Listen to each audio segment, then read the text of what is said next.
The marks of her husband's spurs lingered not only on her body but on her life. The daughter of Alexander Pushkin eventually had to admit she'd made a fatal mistake in choosing her husband. Her mother had warned her, "Don't trust his fiery promises or the easy grace of a cavalry officer, which hid a habit of commanding and breaking others." But little imp Tasha, as they called her at home for her fiery spirit and sharp mind, only laughed.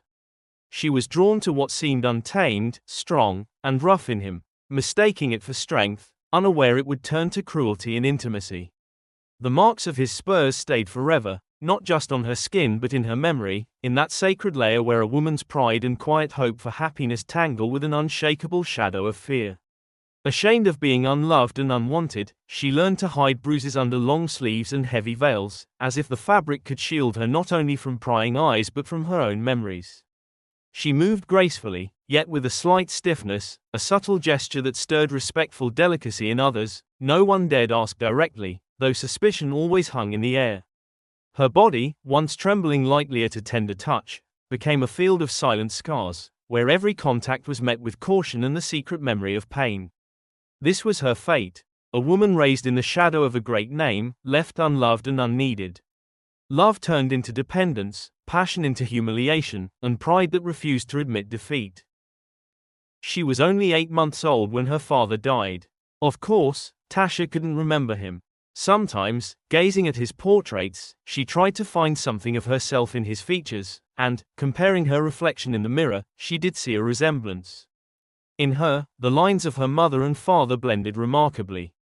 Her mother, Natalia, sometimes flinched, catching in her daughter's gaze the same expression that her beloved husband once had. Tasha was born in St. Petersburg in the spring of 1836, on Kameny Island. It was a warm May, and the Pushkin family was renting a dacha from Privy Councillor Flor Dolivo Dobrovolsky. A few months later, everything changed. A duel and Alexander Pushkin's death shattered their world. Natalia, left with 4 children and a heavy burden of unpaid debts, decided to leave the capital. Before his death, the poet asked his wife to mourn him for 2 years, then to remarry and not shut herself away. He understood her situation, a young woman, children, an uncertain future. His passing left the family penniless. By fortune, help came from the emperor. Nicholas I ordered Pushkin's debts paid, sparing Natalia the humiliation of creditors' demands. Rumors later spread of a supposed special relationship between the widow and the emperor, but no solid evidence supports this. Nicholas often cared for those in hardship, and his intervention here seemed more an act of patronage than personal attachment. After the tragedy, young widow Natalia took her children from St. Petersburg to the family estate, Polotnyny Zavod, where the white walls of a grand house by a pond seemed to hush the world around. There, amid nature, life began anew. For the children, it was a paradise. For Tasha, an endless playground for games and mischief.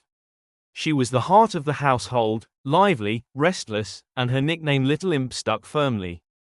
Playful and elusive, Tasha easily won the hearts of family and friends. But behind this lightness hid a sharp mind. She spoke several languages fluently, loved reading, and was fascinated by history, soaking up knowledge as eagerly as sunlight on warm summer days. Her fine manners and natural charm only highlighted her uniqueness, making Tasha a radiant example of youthful femininity in her time. Her beauty was as undeniable as it was enchanting. Even in her youth, when artist Ivan Makarov asked her to pose, he captured not just her outward charm but the inner light impossible to invent or embellish. Tasha's portrait was only a hint of the beauty that would soon be spoken of everywhere. When she entered society, men turned, spellbound, and women whispered, acknowledging that the poet's daughter had inherited not only his talent but a rare magnetic allure. If a star descended to earth, wrote Tasha's contemporary, Rajikampf, it would shine as brightly as she did. Her mother's second marriage became a quiet haven, where the stormy waves of the past gave way to calm waters. General Lansky loved Natalia sincerely, unconditionally, and, most importantly, embraced her children. Many suitors for the poet's widow backed away upon hearing she wouldn't part with her sons and daughters. But Lansky was different. His devotion and kindness melted Natalia's heart, and for 8-year-old Tasha, he became a caring, wise stepfather. Thanks to Lansky, Tasha found her first love. The general often visited the Orlov family, and one of their sons, Nikolai, became a frequent guest. Summer days in Strelna, filled with the scent of flowers and rustling leaves, brought Tasha and the young prince closer. He came under the pretense of visiting the Lanskys, but everyone knew Tasha was the real reason. His feelings were genuine, and she, feeling a man's gaze for the first time, couldn't stay indifferent. They strolled shaded paths, rode horses, and in the quiet evenings read to each other from books. He was 24, she was 16. Their love seemed so natural and harmonious, it felt like fate itself had brought them together. But Prince Orlov, Nikolai's father, stood against it. He saw his son as a future careerist who needed an advantageous match. The daughter of a poet and stepdaughter of a general wasn't prestigious enough. Nikolai fought, begging to propose, but his words broke against his father's iron will. Separated not by circumstance but by human ambition, they remained an unwritten chapter in each other's stories. She was just the daughter of some writer to Prince Orlov, wrote Alexandra Lanskaya Arapova about Nikolai's father. When Nikolai was sent abroad, Tasha struggled to recover from the pain.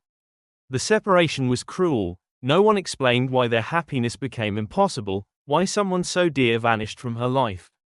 The Orlovs, to distract Nikolai from an unsuitable match, offered him Countess Olga Panina's hand, but under pressure, he married Princess Trubetskaya.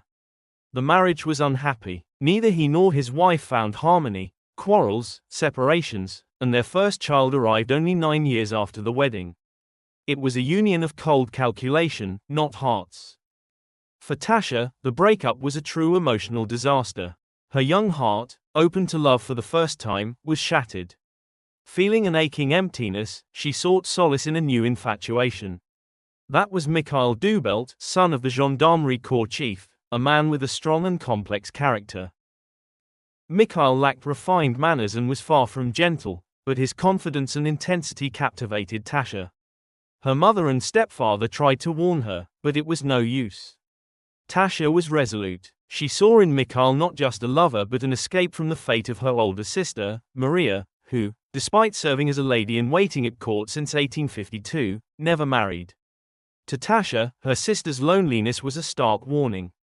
Her mother, Natalia, begged her not to rush. She believed Tasha's beauty and charm would surely lead to happiness, but the little imp was stubborn, as always. A year of arguments and pleas ended with her family giving in. If this is your choice, they said, go forward. And Tasha went, certain she was walking toward love. Natalia sighed heavily, watching her daughter prepare for the wedding, convinced she was chasing happiness. She knew Tasha was making a mistake. But what could her family do against the stubbornness of a radiant young beauty glowing with joy? In January 1853, under the sound of wedding marches, Tasha, dazzling and beautiful, married Mikhail Dubelt. He professed his love with such passion that it alarmed those close to her.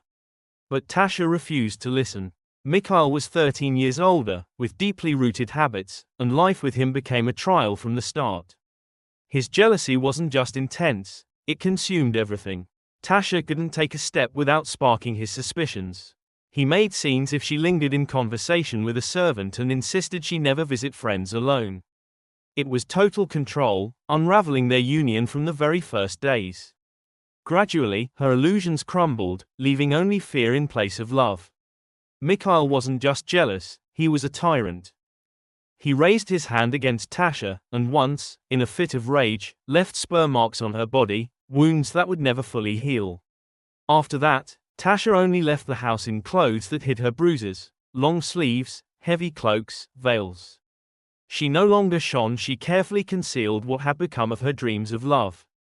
Tasha never spoke of her life with Dubelt, not even to her closest confidants. It was her shame, carried like an invisible chain. But with each passing day, the marriage became more unbearable, trapping her in a prison of pain, fear, and shattered hopes.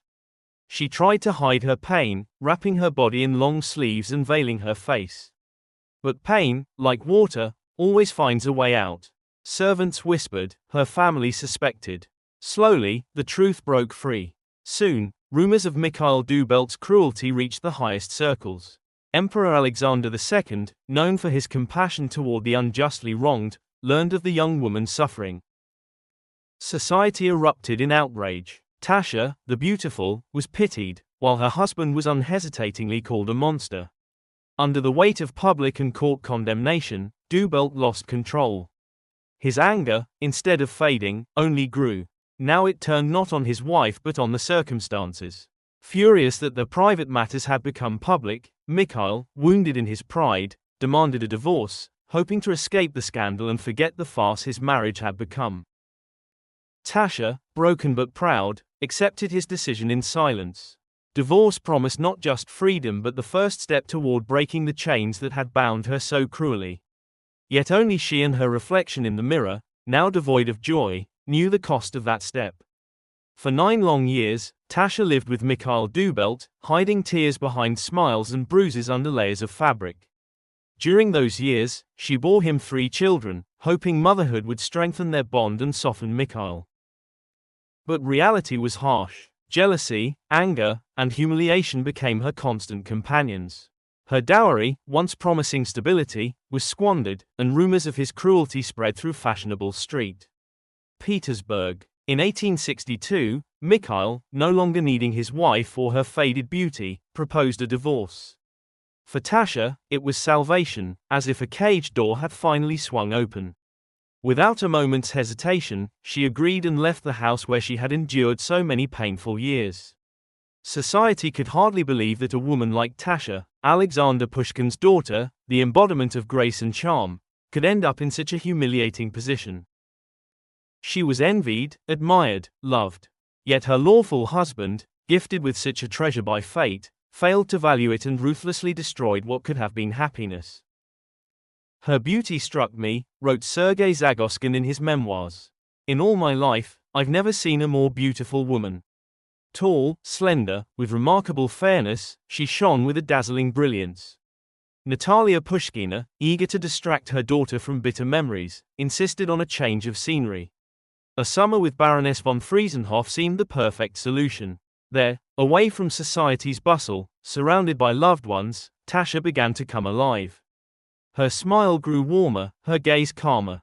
But the happiness was fleeting. Like a bolt from the blue, Mikhail Dubelt appeared at the estate.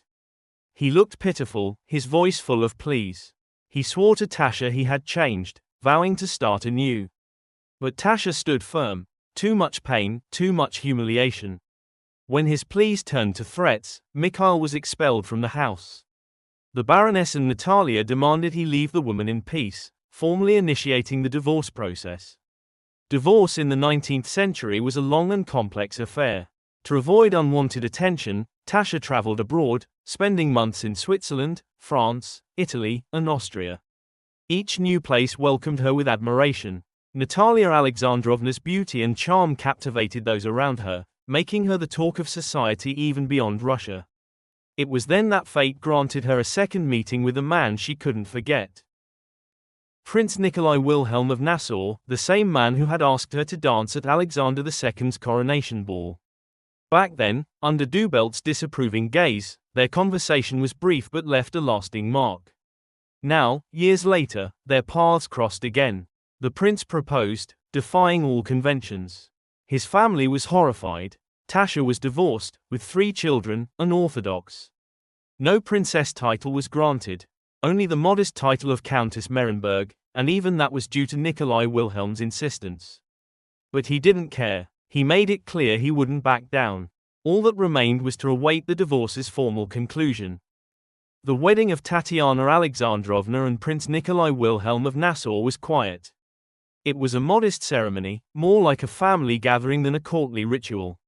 The couple didn't need the noise and splendor so typical of aristocratic circles.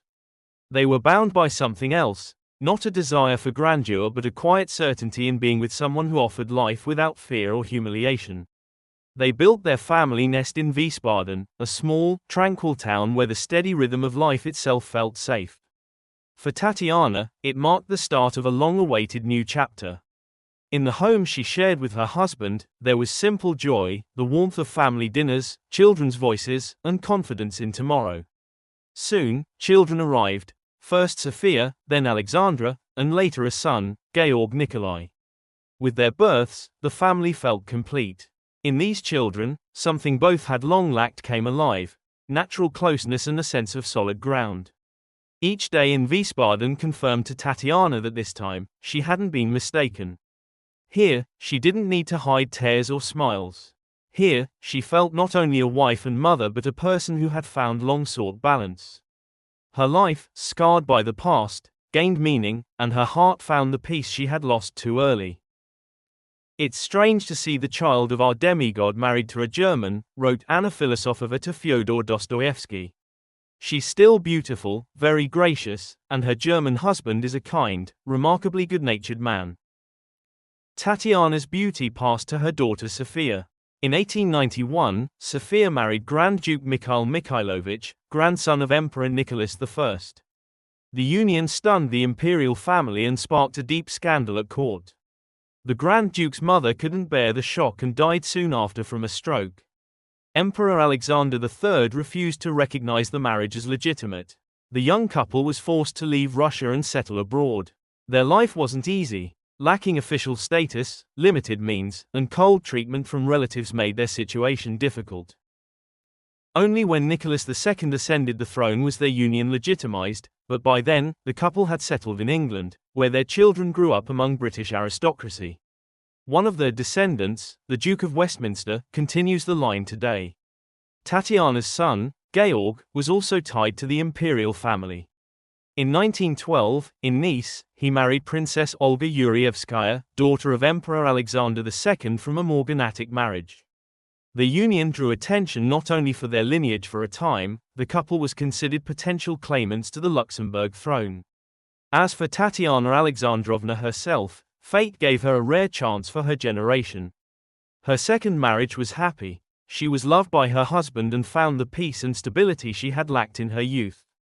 She died in Cannes in March 1913, outliving her husband by 8 years. In her memoirs, Tatiana not only recounted her difficult journey but captured the duality that marked her life. The hardships and humiliations of her early marriage stood alongside the late but genuine happiness and pride in her children's fates. Now a question for you: do you think Tatiana's life can be called happy, or was her peace merely a late compensation for years of suffering? Share your thoughts in the comments. I'd love to hear your perspective. If you enjoyed this video, give it a like and subscribe to the channel. There are many more stories ahead about people whose fates were deeply intertwined with the history of an era.